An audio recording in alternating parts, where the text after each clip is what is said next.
Hi అండి. ఇది తమలపాకు చెట్టు ఒకరు ఇస్తే తీసుకొచ్చి వేసాను. అయితే ఇంకా చిన్నదే అయ్యింది ఆకు. కానీ చూడండి, ఈ తమలపాకు కాడలు బ్యాక్ సైడ్ అయితే చూడండి ఇలా కాడ ఎలా ఉందో, ఇక్కడ ఉన్న ఇవి కూడా సేమ్ అదే కలర్లో ఉంటుందన్నమాట. నాకు స్మాల్ డౌటు, ఇప్పుడు మనకి తమలపాకులు ఏంటంటే మొత్తం ఇటు అటు అంతా పచ్చగా ఉంటుంది కదా. ఇదైతే బ్యాక్ సైడ్ చూసారా కొంచెం కలరు వేరేగా ఉంది కదా.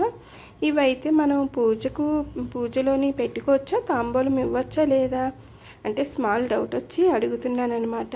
చూడండి, కాడ ఏ కలర్లో ఉందో ఇక్కడ అదే కలరు. ఆకైతే చాలా పాడైపోయింది, పురుగు పట్టేసిందో ఏమిటో తెలీదు. మొత్తం ఆకైతే ఇలా కన్నలు అయిపోయింది. తీసేద్దాం అనుకుంటున్నాను, కానీ ఈ ఆకులు అయితే పూజలోని పెట్టవచ్చా లేదా అని చిన్న డౌటు. మీకు తెలిస్తే ఒకసారి కామెంట్స్లోనైతే చెప్పండి ఫ్రెండ్స్. ఒకవేళ పెట్టవచ్చు అని అంటే ఇందులోని చిన్నది కొమ్మ అయితే మళ్ళీ వేస్తాను, తీసేస్తాను. ఎందుకంటే ఆకు అయితే మొత్తము పాడైపోయింది అనమాట. ఇలాగ మొత్తం ఆకు అంతా ముడుచుకున్నట్లు కన్నాలుగా అయితే అయిపోయింది.